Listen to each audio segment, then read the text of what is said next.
சுருக்கமா சொல்லு பாப்போம். சுருக்கமா என்ன, அந்த அர்ச்சகராகப்பட்டவருடைய காதலி அந்த சாமிக்கு போட்டிருந்த நகை எடுத்து போட்டு பாப்பா, அதுல அவளுடைய ரோமம் இருக்கும். இது தெரியாம மன்னருக்கு அனுப்பப்படும் நகை. இந்த ரோமம் யாருடைய ரோமம் சொல்லு, எம்பெருமான் ஈஸ்வரனுடைய ரோமம் சொல்லு. மறுநாள் காலையில வந்து பார்த்தா சாமிக்கு வந்து இவர் குடுமி இருக்குனாரு, அதை படி சிலையில குடுமி இருக்கு. நான் வந்து காலையில பாக்கையில சாமிக்கு ரோமம் இருக்கும் அப்படின் போது கதவை திறந்து பார்க்கும்போது அங்கே குடுமியோடு காட்சி தந்ததால குடுமியான் மலைன்னு பேரு.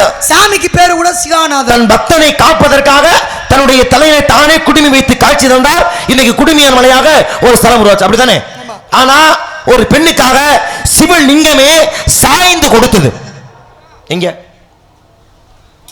கேள்வியாவே எடுக்கிற பதில் எப்ப முடிகிறது? சண்டை போட்டாலும் ஓ மண்டை தான் முதல்ல போடல விஷயம் தானே. சண்டை வந்தா வந்து எனக்கு அதை பத்தி கவலை இல்லை. சண்டை நீ அப்படி சண்டை போடாத மாதிரி நீ பேசிட்டு இருக்க. சண்டை விசாரணைன்னு ஒரு வார்த்தை. ஏமா உன்னை பத்தி